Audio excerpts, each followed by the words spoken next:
Fibers is not only, as I said earlier, it's not only for factories or plants or big, restaurants. It can be implemented in your day-to-day life. The best example I always give is the kitchen. If you go to the kitchen in any, Indian house, moderate Indian house, you would see that given the smallest space also, the women keep things in a easily retrievable way, in an arranged way, with proper labels, everything. I also remember, in my college days, once when I went home, the light was not there, power was not there. I badly wanted to make a cup of coffee for myself. I didn't know what was, kept where.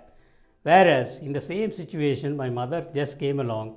She could make a cup of coffee in half a minute and give it to me because she knew exactly where things were and she could easily retrieve them. Now, 5S can be implemented in our offices also. Even if we keep a bunch of files, please put you will see in the example, you put a cross line on the files so that if you take out any file for for some, checking some records, you have to keep it back in the same place. If you keep the file in a different place, the line will not match. So those are, very small principles we use in 5S to help you keep things in the proper order.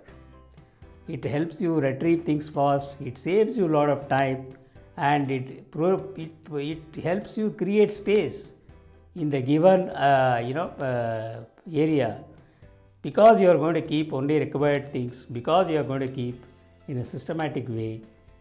Certainly you will find that you have created extra space in your office.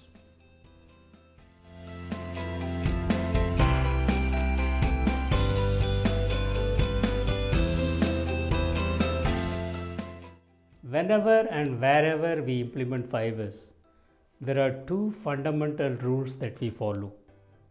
In a campus, in an academic institution, or in a plant where we introduce 5S, we want rule number 1, every soul to be involved in that.